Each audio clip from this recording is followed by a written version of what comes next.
You don't raise your voice when you're hurt. You lower it. You pause. You swallow. You tell yourself it's not worth it. You tell yourself you'll deal with it later. You tell yourself you're being mature. And from the outside, you look calm. That's the most dangerous part, because people who stay quiet when hurt are rarely unbothered.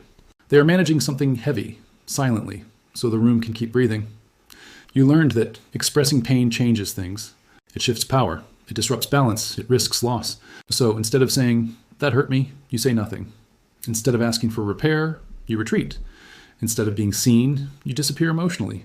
This is not emotional intelligence. It is emotional survival. And here's the paradox shaping your life now. The silence that once protected you is now the reason you feel so alone in your pain. You didn't stop feeling. You just stopped letting anyone know. Staying quiet when hurt is not about emotional weakness. It is about nervous system learning. Often this pattern develops in environments where emotional expression was unsafe, ineffective, or punished.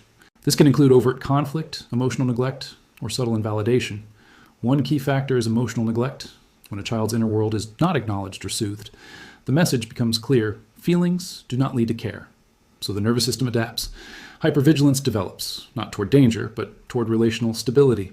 You become skilled at sensing when speaking will cause withdrawal, anger, or rejection. Another layer is parentification. You learn to manage emotions, your own and others, too early. You became the calm one, the reasonable one, the one who doesn't make things harder.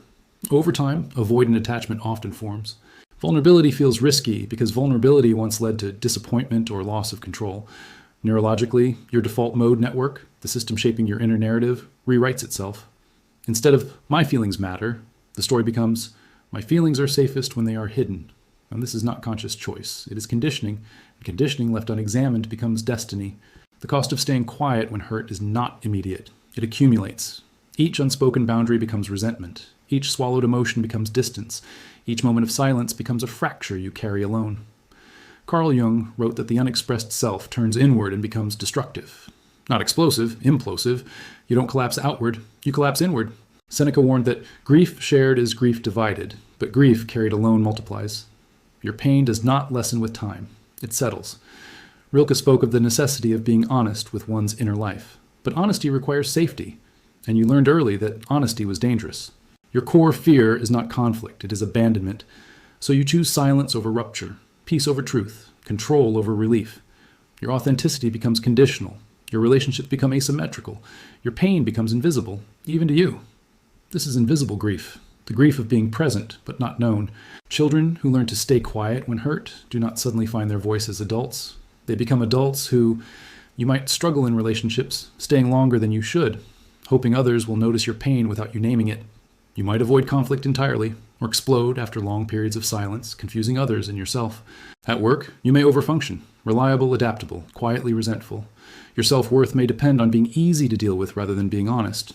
Your boundaries may be porous. You tolerate what hurts you until you withdraw completely. Emotionally, you regulate through suppression. You stay composed until exhaustion or numbness sets in. Your identity may feel split, who you are inside versus who you allow yourself to be outwardly. These are not failures. They are coping mechanisms that once kept you connected. But unlearning begins when you recognize this truth. Silence does not protect relationships. It only delays their collapse. Awareness creates choice. You don't need to speak everything, but you do need to speak something. Healing this pattern is not about confrontation. It's about permission. Permission to feel hurt without minimizing it. Permission to name discomfort before it becomes resentment. Permission to take up emotional space. Inner child work helps you return to the moment you learned that silence was safer than truth. Shadow work helps you reclaim anger, sadness, and need, not as weapons, but as signals. Nervous system regulation teaches your body that expression does not equal danger, and that conflict does not always mean loss. And slowly, you practice speaking while staying present. Not loud, not perfect, just honest. And here's the truth that reclaims your voice.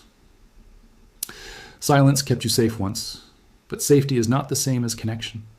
You don't heal by becoming louder, you heal by becoming truer. The goal is not to be fixed, but to become whole.